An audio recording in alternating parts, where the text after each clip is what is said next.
Olá, boa noite. Estamos iniciando hoje a nossa live de quinta-feira, às 20 horas, aqui no Pratique Prana. Meu nome é Jorge Kinak e eu trago o assunto Psicologia do Yoga todas as quintas. Bastante gente entrando e a nossa conversa de hoje vai ser acolhendo a si mesmo. Então, eu peço a vocês que interajam, que tragam as suas questões, porque é um bom assunto para a gente interagir, para a gente conversar. A Fernanda Nardo vai estar aqui junto. A gente está aqui no Instagram e também estou fazendo a gravação no YouTube. No YouTube, infelizmente, a Fernanda não aparece, né? Porque a gente só consegue fazer a dobradinha direto aqui pelo Instagram. Espero que o áudio esteja bom aqui no YouTube. Na semana passada a gente não conseguiu gravar por lá. Bem-vindos. Algumas pessoas entrando. Então, o assunto de hoje, acolhendo a si mesmo. Fiquem bem à vontade para trazer questões. Vou tentar me treinar aqui para ficar atento aos comentários, pedir para a Fernanda me ajudar também nisso. Deixa eu já puxar aqui a Fernanda. Fernanda chegando então.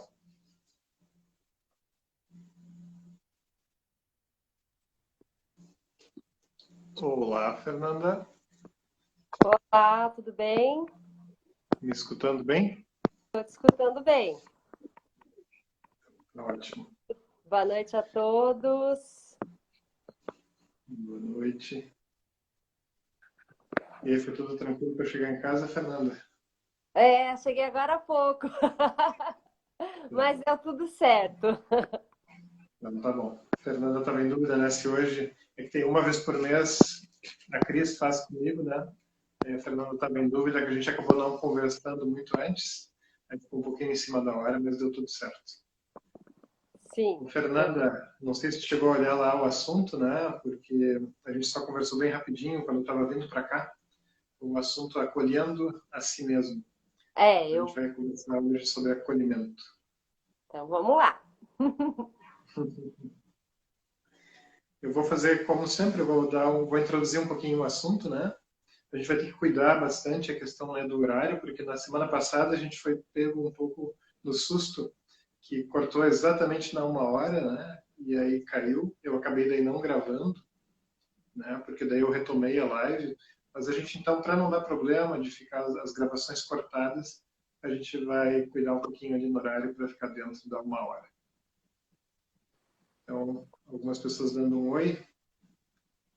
Então vamos ver, vamos começar então o assunto, né, esse assunto de hoje. Esse assunto é um assunto, na verdade, que acaba sendo muito importante dentro do caminho individual.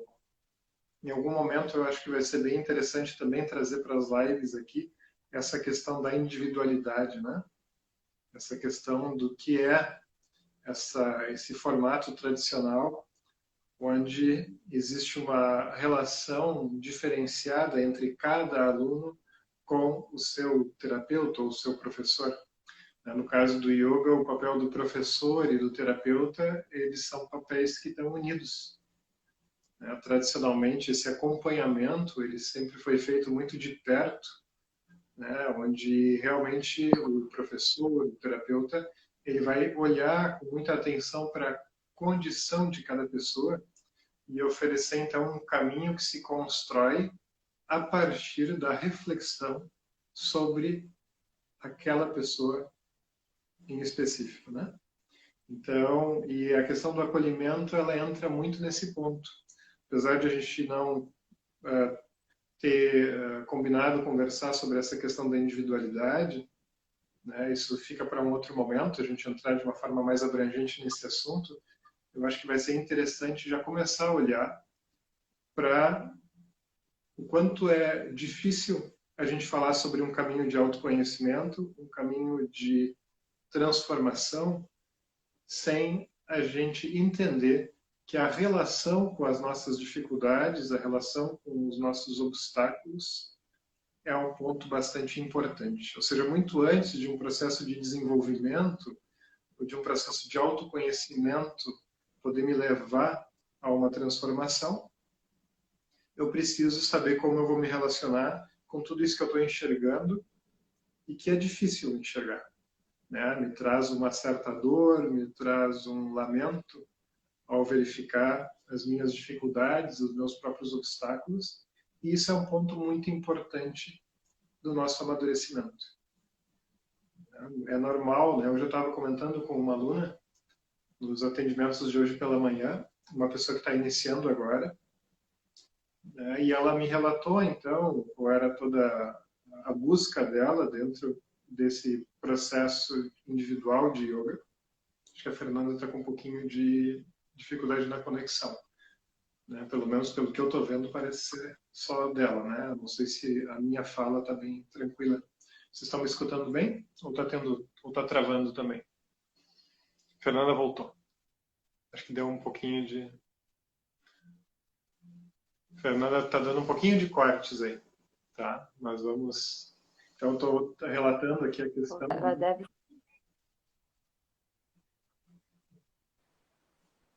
Eu acho que, né, se estiver dando corte para outras pessoas, vocês me avisem também, tá?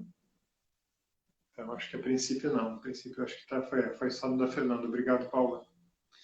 Então, essa questão de a gente começar um atendimento individual, como foi nessa situação que eu estou relatando dessa minha aluna que está iniciando e que eu vi hoje pela manhã, ela traz para nós, em primeiro lugar, uma percepção de que tem algo ali que a gente gostaria de modificar.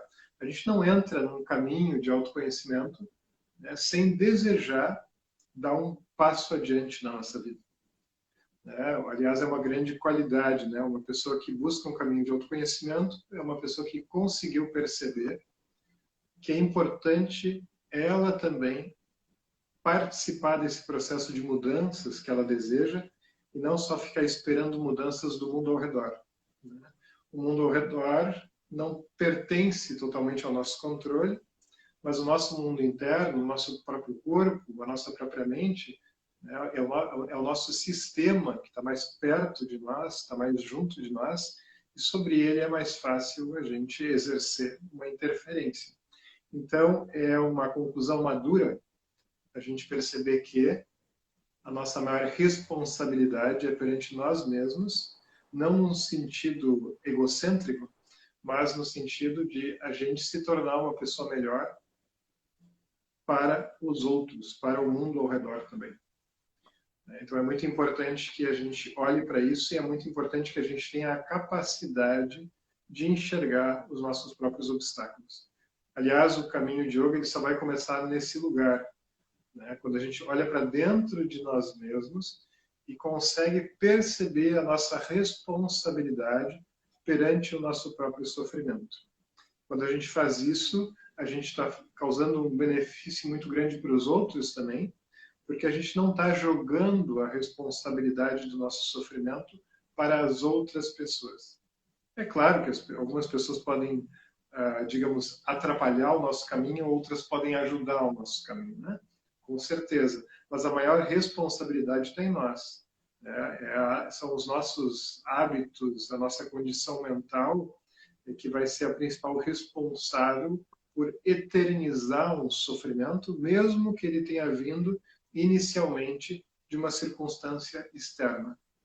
Então, cabe a nós poder assumir essa responsabilidade. Isso é uma das principais questões, né, da fase adulta. Agora eu tenho condições, eu tenho um corpo, eu tenho uma mente que tem condições de assumir a si mesmo e dar uma direção à própria vida.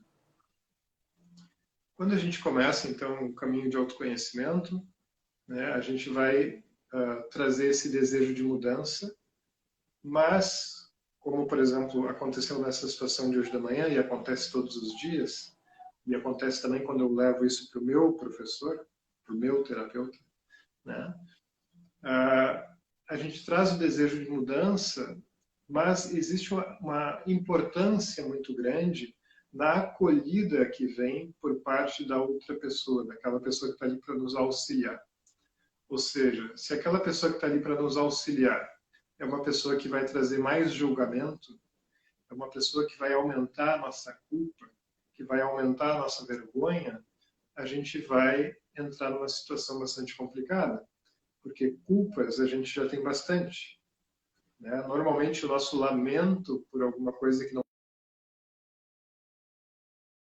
que acabou causando dano para pessoas ao redor, a atitude ela logo se transforma em culpa, ela logo se transforma em vergonha. Vou puxar a Fernanda de novo. Eu vou seguir aqui falando com vocês, mas a Fernanda está com dificuldade aqui na internet, né?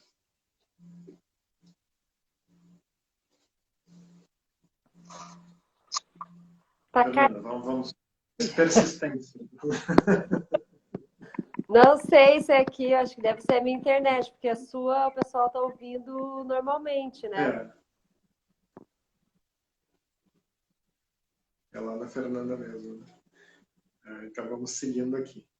Então, pessoal, a gente traz, né, as nossas dificuldades, os nossos obstáculos, e parte importante do processo de autoconhecimento, parte importante do processo terapêutico, está na acolhida que a gente dá para esse processo. Ou seja, ajudar cada pessoa a perceber que aquilo que ela está sentindo, aquela dificuldade que ela está tendo, em essência, é universal. O que a gente quer dizer com esse aspecto de esse obstáculo ser universal? Porque, na verdade, todos nós nascemos em ignorância. Né? Todos nós... Fernanda, tu está dando alguns atrasos, e aí eu acho que até a voz está entrando um pouquinho cortada aqui. Tá? Eu vou seguindo aqui, porque eu acho que tua internet está bem... vamos ver se com o tempo ela estabiliza, mas agora realmente está difícil da gente conseguir manter uma conversa. Eu estou vendo aqui, quando a tua ela começa a ficar fraca, logo começa a aparecer para mim um sinal, como agora, por exemplo. Então, quando obstáculos internos é uma questão universal, e por isso tem que ser aceita, não vai poder ser diferente com cada um de nós, né? A gente vai ter que ter um processo, na verdade, de reeducação. A gente vai ter que passar por um processo de entendimento de que sim, eu e todas as pessoas que estão ao meu redor possuem obstáculos internos, como eu falei rapidamente antes. A gente nasce em ignorância e a gente vai ter que ir saindo gradualmente dessa condição de ignorância e indo na direção de conhecimento. Então, eu costumo dizer que é importante que a gente perceba os obstáculos internos e consiga se relacionar bem com eles, porque não tem como olhar para trás e enxergar mais sabedoria do que ignorância. Por quê? Porque se eu estiver realmente num caminho de autoconhecimento, num caminho em direções que eu percebo, são mudanças para melhor. Ao se mover na direção do melhor, eu percebo lá atrás o engano. Ou seja, é uma ótima notícia enxergar a presença do engano lá atrás. Né? Significa que eu estou tomando consciência desses enganos, eu estou tomando consciência do dano que eu já causei a mim e a outras pessoas. Né? Então, tomar consciência desse dano que foi causado, que é causado, é a forma de eu decidir ir em outra direção. É claro que a gente tem um ponto aí que também é importante da gente lembrar. O fato da gente perceber que o engano, né, que essa confusão estava lá no passado, não quer dizer que a gente já conseguiu se livrar disso hoje. E o simples fato de perceber não necessariamente possibilita que a transformação ocorra. Por quê? Porque os hábitos, as marcas mentais podem estar em alguns lugares bastante profundos em nós. E vão exigir tempo, vão exigir esforço. Alguns desses hábitos vão poder se transformar rapidamente, porque são mais superficiais, outros vão demorar, e outros a gente não sabe se ao longo da vida da gente vão se modificar. Mas a culpa apenas em cima da vergonha a gente vai estar roubando um tempo mental importantíssimo, necessário para a construção desse novo conhecimento. Eu costumo dizer que o lamento, né, é algo muito diferente da culpa. O lamentar por algo é algo saudável, é completamente natural. Eu percebo o dano que aquilo causou. Porém, tornar esse lamento culpa, ou seja, ficar apenas jogando esse fardo, esse peso para cima de nós, de forma a nos afundar, isso não vai ajudar no nosso caminho. Então, o lamento é parte fundamental, e a partir desse lamento, o reconhecimento de que isso é universal, esse obstáculo, essa ignorância presente em nós é universal, e então esforços têm que ser mantidos para que aos poucos mudanças possam ocorrer. Quando eu olho então para esse obstáculo que está causando dano, eu vou ter que conseguir desenvolver uma qualidade perante essa tendência ruim que foi percebida lá dentro de mim. Eu vou ter que desenvolver amorosidade perante isso. Eu vou ter que desenvolver compaixão. O tema de uma das lives que a gente teve recentemente foi compaixão. Amorosidade, compaixão, são qualidades de uma mente madura. Por mais que não seja nada fácil, muitas e muitas vezes a gente vai na direção contrária à compaixão e à amorosidade. De novo, lembrando, é assim, vai ser assim, e a gente vai procurar ir amadurecendo. Não é para a gente ficar se culpando, se chicoteando com isso, a gente vai perceber, a gente vai reconhecer isso presente em muitos momentos, atitudes contrárias a essas atitudes maduras que a gente gostaria que tivessem mais presentes em nós, mas vamos lá, vamos seguir procurando desenvolver essa amorosidade, procurando desenvolver essa compaixão. E por que o acolhimento a si mesmo é tão importante? Não só o acolhimento do outro. Na verdade, não é tão difícil a gente entender que se a gente não fizer esse movimento na direção das nossas próprias dores e dos nossos próprios julgamentos que vão se acumulando em nós, eles inevitavelmente, de alguma forma, vão sair para fora no julgamento das outras pessoas também. Por isso que é tão fundamental, por isso que é tão importante que a gente esteja treinando isso no nosso cotidiano, no nosso dia a dia. E aí surge uma questão importante. Surge uma questão importante que é a questão de: é possível apenas acolher? É possível nós acolhermos sem que haja um mapa para o processo de autoconhecimento? Então, não é possível isso. Não é possível que a gente apenas acolha. Apenas acolher no sentido de aceitar, não vai resolver todo o problema ainda. Então, o acolhimento eu costumo colocar como sendo um segundo passo depois do reconhecimento. O que significa isso? Por exemplo, se eu reconheço que determinada atitude minha é uma atitude danosa, significa que eu percebi que isso está causando sofrimento para mim e para os outros e que essa mudança é necessária. Então, no momento que eu percebo a atitude danosa, ao invés de eu pular para a culpa, eu então procuro gerar esse acolhimento. Mas gerar um acolhimento que, na verdade, não está isolando a minha responsabilidade perante o dano. Ou seja, quando a gente trabalha, por exemplo, dentro do yoga, existe um sistema de reflexão que é apresentado, que é Reya, Retu, Rana e Upaya. Reya, Retu, Rana e Upaya. Reya significa o reconhecimento do sofrimento. Essas 4 etapas que estão dentro da tradição védica e da tradição do yoga, inclusive dentro do próprio Yoga Sutra, elas foram muito adotadas depois também pelo budismo.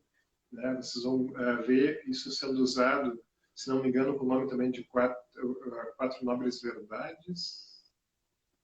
Eu creio que é isso, não tenho bem certeza, posso estar enganado, tá? Mas isso vem lá da tradição védica, e é muito bem adotado por eles também. Que o reconhecimento do sofrimento o reconhecimento de que esse sofrimento ele é um sintoma, ele depende de causas, o reconhecimento de que existe um estado no qual esses sintomas e esse sofrimento não está presente, e o reconhecimento de que existe um caminho para passar desse segundo para o terceiro, ou seja, desse estado onde todas as causas que favorecem o sofrimento estão presentes, para um estado onde essas causas elas são eliminadas.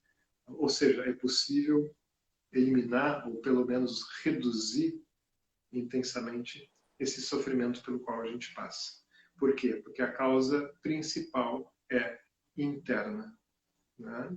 Então, esse olhar, esse reconhecimento de que é possível essa mudança e de que tem um método para isso, ele é uma base para que quando a gente olhe para as causas internas, a gente saiba, ok, elas estão ali, mas existe uma forma de eu me direcionar para a eliminação disso. Quando isso vai acontecer, eu não sei, porque eu não sei a intensidade dessa confusão que está presente em mim. Mas o caminho, definitivamente, é a única saída. Ou seja, eu tenho que ir caminhando. Mesmo que não esteja nos próximos 10 metros a solução, talvez esteja daqui a 50, talvez esteja daqui a 100. E quanto mais eu me aproximo dessa solução, dessa melhora, mais benefício vai ser gerado.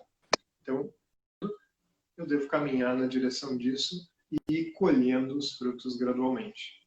Então, a gente não tem uma outra saída, né? O fato de simplesmente ficar parado num lugar, com certeza não vai nos auxiliar, com certeza vai continuar aumentando os nossos hábitos e os danos gerados, e caminhar na direção de uma solução vai trazer benefícios. Vamos dar uma olhadinha, parar de falar um pouquinho, vamos dar uma olhadinha se tem alguma pergunta aqui surgindo, né? Então fiquem bem à vontade, pessoal. Procurem trazer qualquer questionamento que vocês desejem a respeito desse assunto. Acho que por enquanto ainda não, né? O pessoal só dando um oi aqui, mas eu ainda por enquanto não estou vendo nenhuma pergunta. Mas fiquem bem à vontade. Né? Deixa eu ver aqui no YouTube.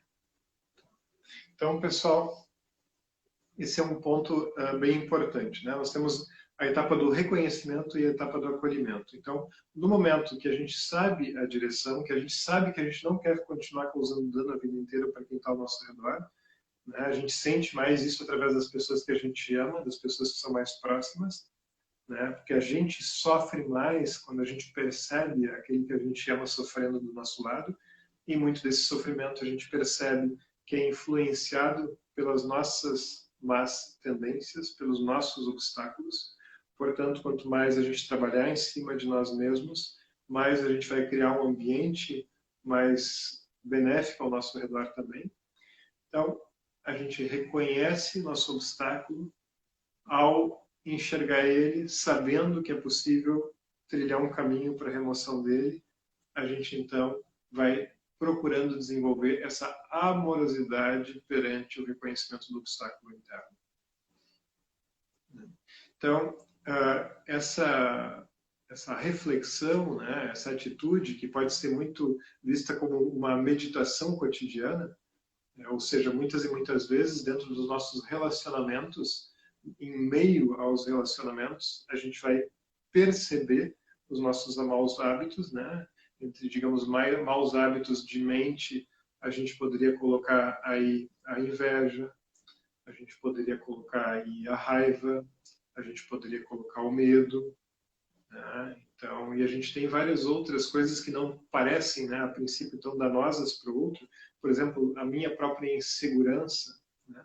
Mas a minha própria insegurança também vai causar danos indiretamente para a pessoa que está do meu lado, né? Então, eu quero poder olhar para tudo isso, eu quero poder lidar com isso, quero poder me aceitar como ser humano para que sobre energia e espaço para esse processo de mudança.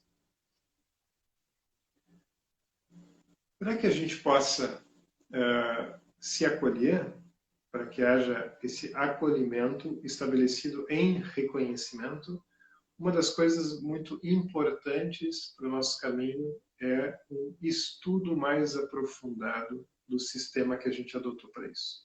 Por exemplo, aqui a gente está falando sobre Yoga Darshana, que é Yoga Darshana, é o sistema de yoga. Né? O Yoga Darshana é um sistema muito bem fundamentado, muito bem construído, que surgiu de uma tradição de conhecimento, tradição védica, e está muito bem apresentado, principalmente dentro de uma escritura chamada Yoga Sutra.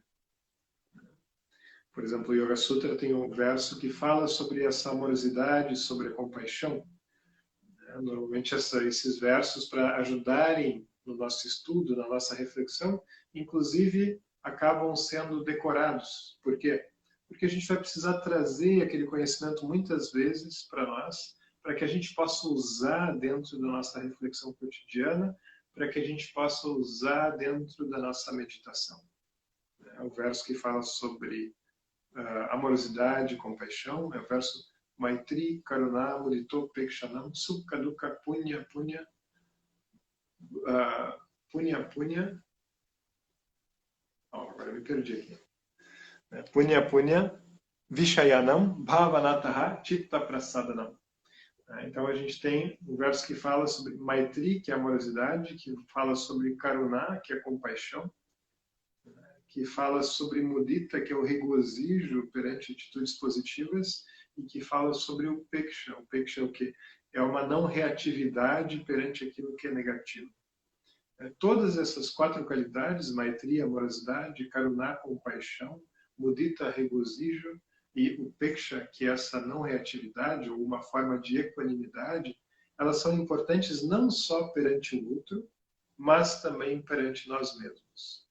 O que o yoga diz que nós vamos encontrar dentro de nós ao olhar para dentro? Não vai ser só uma coisa bonita. Bem lá no fundo tem algo muito bonito, mas a gente precisa passar pela floresta ali que tem ali no meio. Né?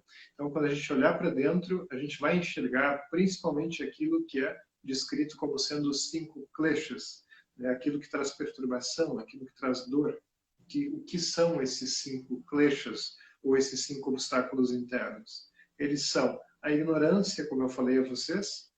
Logo depois da ignorância aparece a formação de identificações, identidades que a gente constrói com algo que, na verdade, é ainda bastante enganoso. E a partir disso surge o apego, surge a aversão e surge o medo.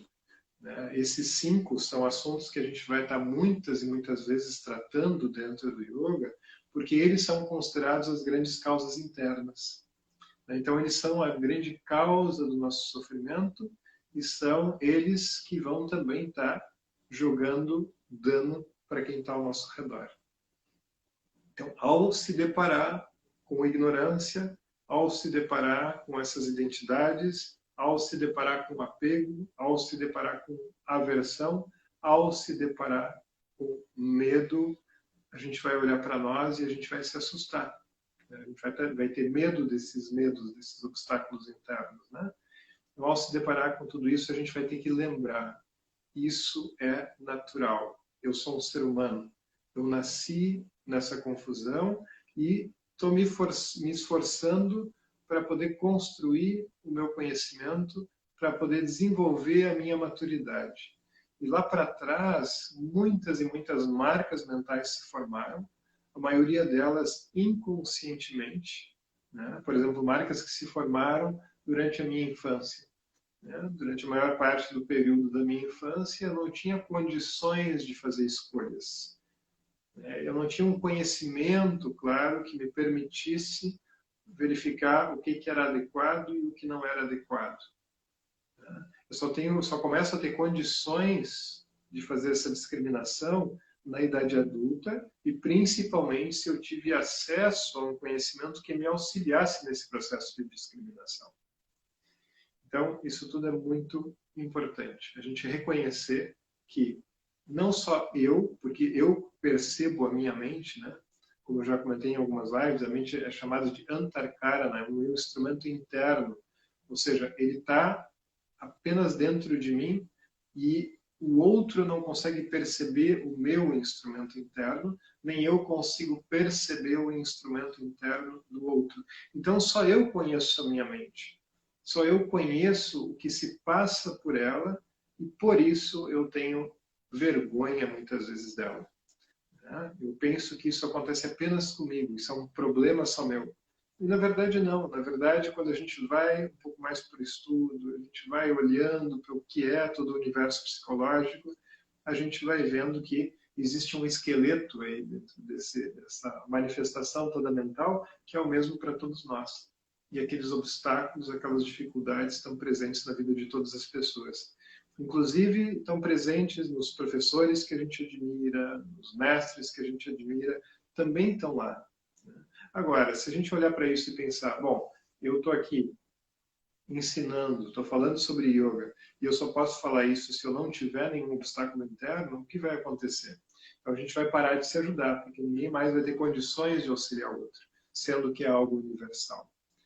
A única coisa que pode ser importante para nós, para que a gente possa ajudar alguém, é a gente já ter olhado em algum nível para esses obstáculos internos e reconhecer que é isso que a gente quer transformar. Ou seja, que a gente já tenha um pouco de discriminação sobre qual é o principal ponto de transformação. E a gente vai se colocar no caminho e vai compartilhar um pouco dessa experiência que a gente também está tendo dentro desse caminho. Assim como um médico não vai precisar estar livre de todas as doenças para poder exercer a medicina, né? A gente não quer que isso ocorra, porque senão a gente não vai ter médicos, né? Também todos os nossos professores, né, eles também vão ter as suas ignorâncias, eles também vão ter os seus obstáculos, mas o que importa é o compromisso deles de estar ali auxiliando.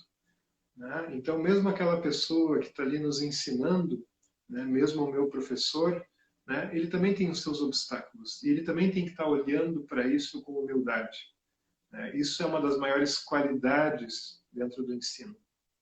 Um professor ele não se faz escondendo a sua incapacidade ou escondendo completamente os seus obstáculos. É importante que ele reconheça, que ele saiba que os obstáculos também estão presentes dentro dele. Essa humildade é que vai fazer com que ele crie conexão com as pessoas para as quais ele está levando também um ensinamento. Né? Todos nós estamos trilhando um caminho, né? E aquele que está ensinando apenas tem o dever de estar comprometido em levar esse ensinamento, levar esse método de uma forma limpa e não colocar suas próprias projeções, se é que isso é possível, mas em algum grau a gente tem que se comprometer com isso, né? A gente poder fazer sempre um esforço de limpar as opiniões pessoais e olhar para aquele ensino a partir daquilo que a gente está aprendendo, ou seja, a partir da sabedoria que a gente está recebendo e não a partir da nossa ignorância pessoal.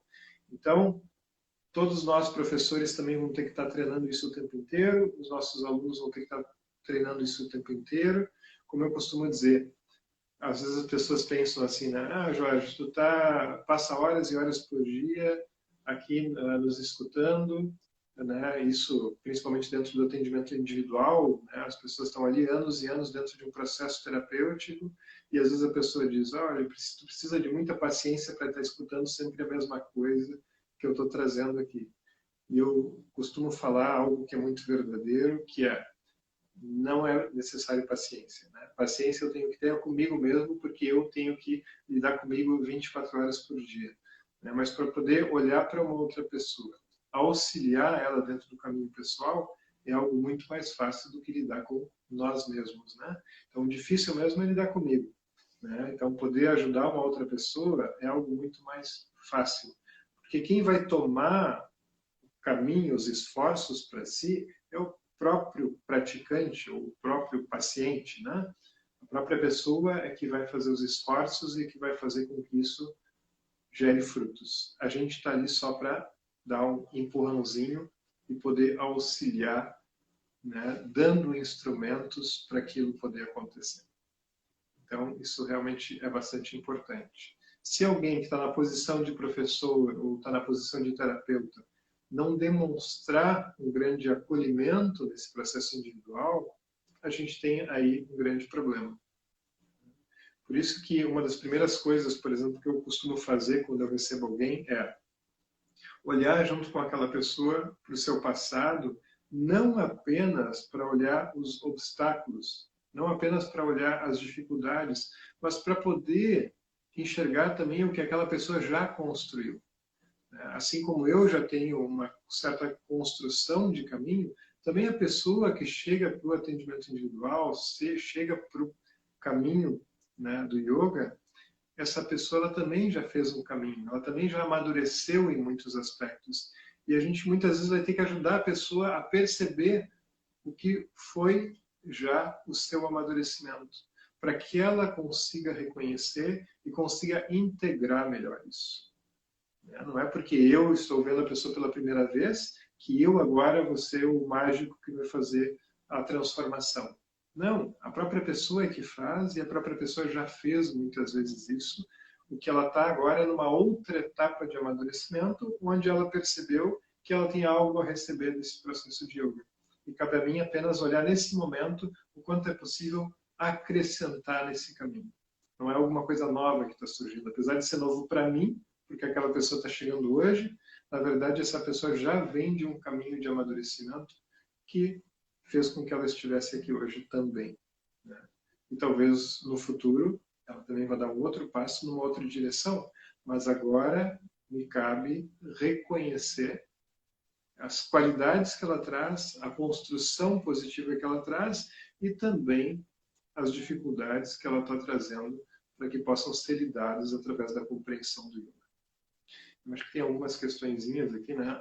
A Fernanda acho que não conseguiu voltar. Vamos ali, que tem aqui no YouTube. Boa noite. Como se acolher quando a mente está se afogando em ansiedade? Me sinto tão angustiada que focar em coisas simples é muito difícil. Muito bom. Obrigado pela questão. Inclusive, ela coloca, né? A ansiedade é esta que só aumentou com a pandemia. Né? Isso é uma questão bem interessante, né? Então, vamos olhar para uma situação muito real, né? Que muitas vezes a gente vai passar por isso. A gente está dentro de uma situação onde a gente percebe que a gente tem muito pouco controle. Isso em si já é um aprendizado, mas um aprendizado que a gente não quer que dure muito tempo, né? Mas é muito importante perceber que sim, em muitas situações nós não temos controle e a pandemia mostra muito bem isso. E se a gente conseguir ir colocando no lugar correto, isso vai ser fonte de um grande aprendizado, de um grande amadurecimento.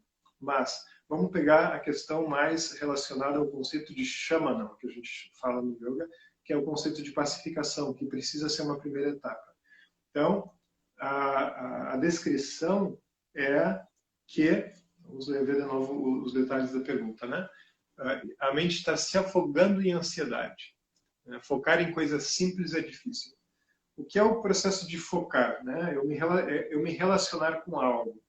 Então, ela está descrevendo que esse relacionamento está sendo difícil. Por quê? Porque a mente está pulando de um lugar para o outro. Quando a gente fala em ansiedade, a gente está falando de rajas, que é uma das características da mente. Uma característica importante porque ela é responsável pelo conceito de movimento, porém esse movimento ele pode se tornar excessivo e começar a tapar a nossa clareza. Para a gente conseguir ter clareza a respeito de alguma coisa, a gente tem que conseguir manter a relação. Então, por isso essa descrição, né, tua é tão importante. Né? Eu percebo que eu não consigo desenvolver clareza porque eu não consigo sustentar a relação com o meu objeto de foco. Bom, primeiro ponto.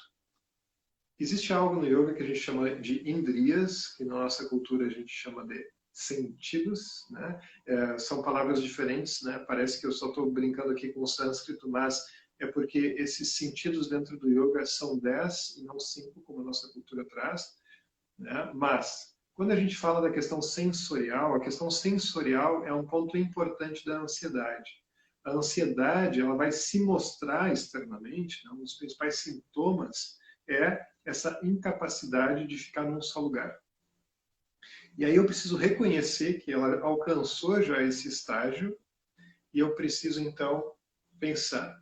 Se ela está pulando de uma coisa para outra, o que eu tenho que fazer como primeiro método? Então, um dos primeiros métodos que que a gente vai utilizar para a questão da ansiedade, eu não estou entrando aqui em nada ainda um pouco mais profundo, que vai ter que ser elaborado depois também, mas uma das primeiras questões que a gente vai ter que olhar é o que está ao meu redor. Por exemplo, eu me lembro de uma experiência que foi relatada por uma professora na Índia, um dos meus estudos lá, que ela dizia, ela descrevia como é que eles atendiam crianças hiperativas, né? Então, a criança, ela chegava numa sala de atendimento e antes disso, a professora já retirava qualquer objeto na sala que pudesse causar muita perturbação. Para quê? Para que fosse um pouco mais fácil de a professora, através da sua relação com a criança, pudesse trazer a atenção dela. Então, se eu sei que eu estou num momento de muita agitação, eu tenho que lembrar tudo o que está ao meu redor facilmente vai contribuir para o aumento dessa agitação. Portanto, eu devo propositalmente me cercar mais de objetos que me acalmem. Nesse momento, é muito importante que eu verifique o que está sendo o meu foco de estudo, de leitura, o que são as músicas que eu estou escutando, o que são as famosas séries de hoje em dia que eu estou olhando, né? Como é que está o ambiente, barulhos, luzes, tudo que está ao meu redor. Isso não é algo que vai poder me salvar para sempre, mas nesse momento onde veio uma crise maior de ansiedade, eu vou ter que ter um cuidado muito maior e muito especial com relação a todos os objetos que me cercam. Porque a vulnerabilidade está muito grande. A mente está querendo pegar qualquer coisa que esteja pulando ao redor. Então, como ela vai se vincular com tudo que está ao redor, eu devo começar a cuidar desse ambiente. Então, se for possível, se eu estou num ambiente que é minimamente controlável, começar a me cercar de coisas que me acalmem um pouco mais é um primeiro recurso extremamente importante. Então, qual é a música, qual é a leitura, qual é o filme. Eu devo usar tudo isso conscientemente durante um certo período como remédio. Assim como vai ser muito bom que eu, se tiver uma crise muito intensa e precisar procurar ajuda médica, eu procure, mas eu não estou excluindo isso, que em algumas situações pode com certeza ser necessário, e é importante buscar uma pessoa competente para ajudar nesse sentido.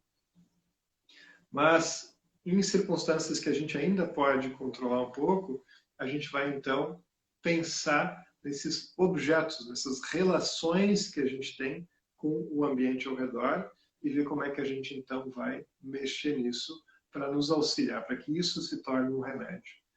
Não é fácil, a mente ela vai resistir, justamente quando a mente está mais agitada, ela acaba tendo uma atitude de ir na direção de coisas que são mais negativas. Um dos sinais de uma mente muito agitada é o que é chamado de Daurmanasya. Daurmanasya significa uma mente negativa, uma mente ruim. Então, o que a mente mais quer nesse momento é ficar verificando quantas mortes aconteceram por dia, quantas pessoas a mais pegaram coronavírus. É claro que isso é um dado importante, mas se a minha mente não está equilibrada, ela não vai usar bem aquela informação. Por mais que a lógica me diga, não, mas isso também existe, só que o problema é que eu estou esquecendo do resto. Tem mais um monte de outra coisa que existe. Então, deixa eu cuidar também para olhar um pouco mais para essas outras coisas para onde a mente não está querendo ir. Qualquer crise de ansiedade está relacionada com alguma coisa que durante muito tempo foi se construindo.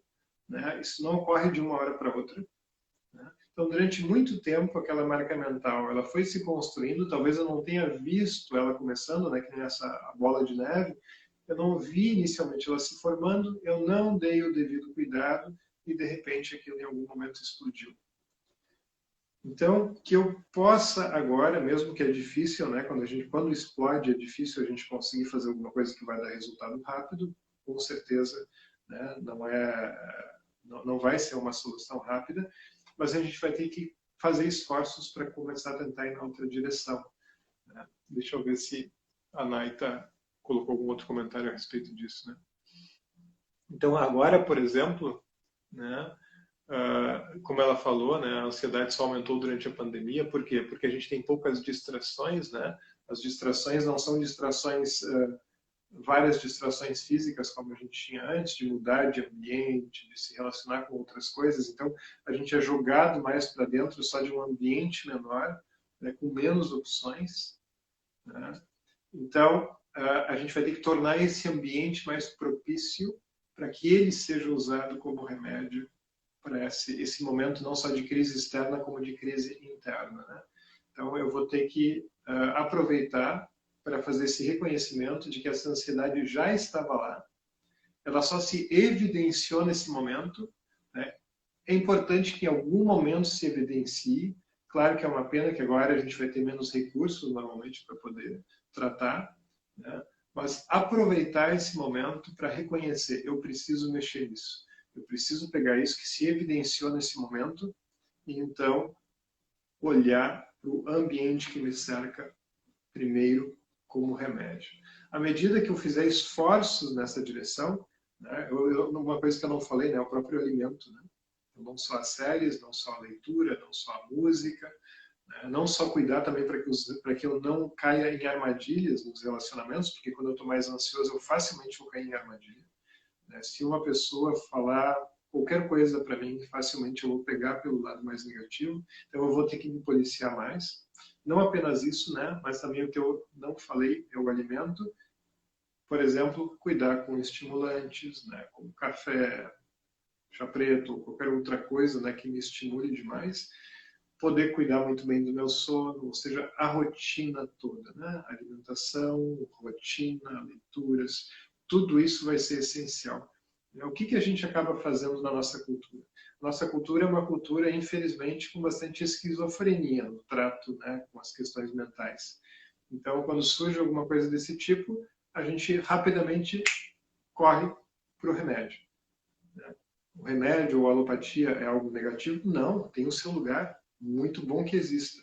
Porém, a gente usar de uma forma abusiva, ou seja, a gente simplesmente correr para isso, sem primeiro tentar alternativas que envolvam uma atenção maior e uma mudança de qualidade de relacionamento com o ambiente ao redor, é uma pena, porque daí a gente perde uma oportunidade de autoconhecimento que está ali.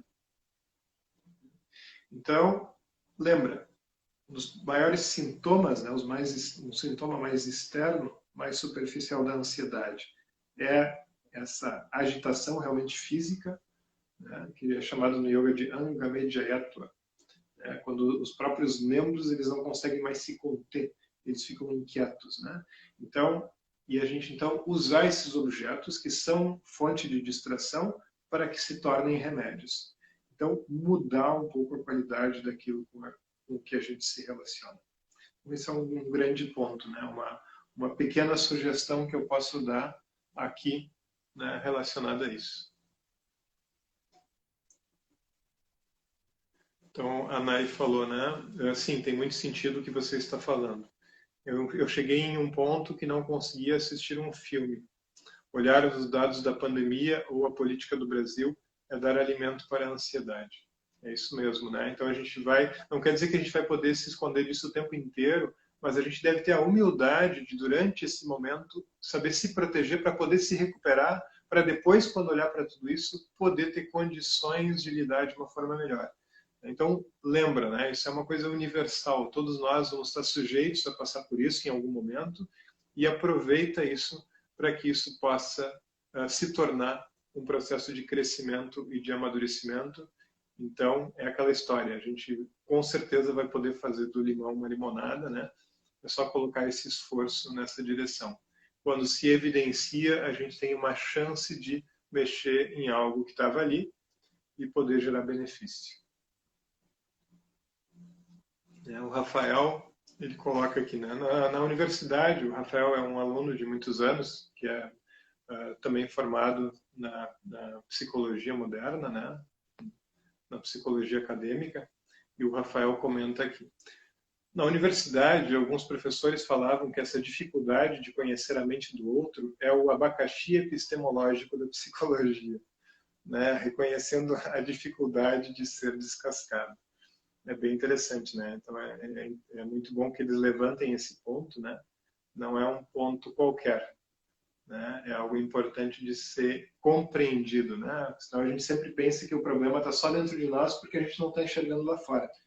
Mas quando a gente reconhece que isso é universal, vai surgir uma outra qualidade importante aí dentro dessa história, que é a capacidade de perdão. Então, uma capacidade de perdoar, uma capacidade de reconhecer que aquela outra pessoa que também trouxe sofrimento para mim, ela também estava com um nó complicado ali dentro, assim como eu, com certeza, causo danos a outras pessoas. Quando a gente cria uma fantasia em cima da realidade, né, de uma pessoa que a gente enxerga e pensar essa pessoa é só amor, essa pessoa é só compaixão, né, a gente deve acender uma luzinha ali, um alerta, né, porque ninguém é só amor e ninguém é só compaixão. Todas as escrituras de yoga falam muito sobre isso e dizem e essas qualidades são qualidades muito difíceis de serem alcançadas. Normalmente, quando a gente olha dessa forma, é alguma coisa do nosso ego. Ou seja, aquela pessoa me mandou um beijo, essa pessoa é só amor. A pessoa não me mandou um beijo, essa pessoa não é querida. Então é uma coisa mais do ego. A gente enxerga aquele pedacinho da relação no que se refere só a mim e a gente então constrói ali um altar para aquela pessoa. Isso é algo para se tomar cuidado. Então, é muito melhor que a gente se entenda como iguais, saiba dessas dificuldades, saiba que elas vão aparecer para todas as pessoas, né? E saiba que o melhor a fazer, né? O melhor que todos nós podemos fazer é olhar para si mesmos e poder fazer um caminho de amadurecimento perante si mesmo, né? Como eu costumo alertar. Eu não posso me comparar com a pessoa que está do meu lado, porque essa pessoa que está do meu lado talvez tenha uma história muito diferente da minha, talvez tenha qualidades internalizadas que eu não tenho, né? Alguns dons, algumas habilidades, algumas qualidades para as quais eu vou ter que me esforçar muito, né? Para conquistar elas eu vou ter que me esforçar muito, e aquela pessoa já tem aquilo com muito mais facilidade. Não cabe a mim me comparar com aquela pessoa, cabe a mim me comparar comigo mesmo no passado e tentar olhar se algum caminho de construção de amadurecimento está ocorrendo. Isso também vai tornar o caminho um pouco mais fácil, né? Isso também vai me ajudar a acolher um pouco mais. Porque se eu olhar para o lado, as pessoas são diferentes, né? O meu cabelo não é tão bom quanto o cabelo da pessoa que está do meu lado. Não acho tão bonito.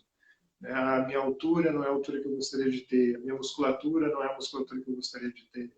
A cor da minha pele não é a cor que eu gostaria de ter. O grau de raiva que eu tenho não é o que eu gostaria de ter. O grau de inveja que eu tenho não é o que eu gostaria de ter. Tudo isso está bem, enquanto eu reconhecer que eu tenho pela frente uma busca de amadurecimento e que eu só posso sempre me comparar a mim mesmo e não a pessoa que está do meu lado. Essa é uma verdade, uma sinceridade necessária dentro do nosso caminho e isso ajuda muito também. Muitas vezes a gente cai por essa comparação. Essa comparação não é justa. Mesmo que alguém nos exija isso, comparando a nós com outras pessoas, a gente não deve tomar isso para nós. Só nós conhecemos a nós mesmos e só nós sabemos do nosso passado e se alguma melhora ou algum amadurecimento está ocorrendo. Então, para isso, a gente só precisa conseguir reconhecer melhor os obstáculos, reconhecer que é preciso ter uma relação de amorosidade e de compaixão e poder ir tentando, fazendo esforços para trilhar um pouco mais esse caminho. E outra coisa que é muito injusta, a gente querer fazer isso sozinhos, né? Não estou fazendo propaganda aqui, tá? De atendimento, né? Mas é importante, seja qual sistema que a gente busque, seja isso dentro da psicologia ocidental, seja isso dentro do budismo, ou seja isso dentro do yoga, né? A gente ter auxílio para conseguir construir conhecimento, porque isso não é fácil, e para conseguir criar hábitos de maior acolhimento perante nós mesmos, para conseguir ter um método para ir nessa direção, não é bom a gente estar sozinho. Quando a gente está sozinho, a gente cai demais nas nossas armadilhas. Então, qualquer auxílio que a gente receba, desde o mais simples de um amigo, de uma pessoa querida, de um profissional, isso sempre é muito importante e é muito bem-vindo. Eu acho que para a gente não cair aqui no corte, aqui na 1 hora, eu acho que a gente vai finalizando. Deixa eu ver se tem alguma coisinha rapidinha aqui que dá para...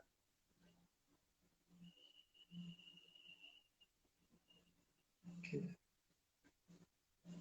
eu ver se tem alguma coisa que eu passei aqui dentro do Instagram também. Ainda não me acostumei muito a olhar aqui os comentários.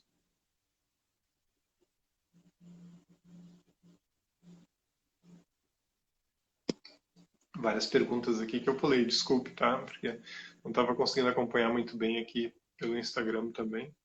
Até por falta de prática um pouco. Essa questão que o Felipe coloca, né? Como desenvolver um sadhana sem ser rígido para conseguir diariamente se desapegar ou mudar o foco dos hábitos ruins. Questão delicada, né? Normalmente isso sim precisa de um olhar externo porque a gente cai nos excessos, né? A gente normalmente acaba intensificando mais uma rigidez ou uma complacência, né? Então isso é muito importante que isso venha junto com uma reflexão conjunta, né? E que a gente vá podendo então moldar esse equilíbrio, porque esse equilíbrio é com certeza um dos grandes desafios. Eu acho que é isso, pessoal. A gente vai ter que ir finalizando porque a gente está estourando aqui no horário, tá? Então, muito obrigado mais uma vez a todos vocês, né? Peço desculpas por no encontro passado não ter conseguido gravar lá no YouTube. Hoje acredito que vai dar tudo certo. A gente teve vários probleminhas lá, inclusive no próprio Instagram também não gravou a live passada, né? Por causa das quedas. Mas acho que hoje fica tudo bem ali. Né? Então compartilhem, né? Muito bom receber várias pessoas aqui, muito bom principalmente ouvir os comentários de vocês, apesar de eu não conseguir acompanhar todos, mas não desistam, mandem as perguntas, é bom poder pegar um comentário de vocês e usar isso também para a nossa conversa, ela fica mais real, fica mais viva. Então, sejam bem-vindos também nas próximas quintas, sempre às 20 horas. O site, onde vocês podem ver alguns artigos sobre esse assunto, o meu site é psicologiadoyoga.com.br e no Instagram também é divulgação de cursos, do curso Psicologia do Yoga, Jorge Knack Yoga. Ali vocês vão ver também algumas informações sobre cursos que vocês podem acessar.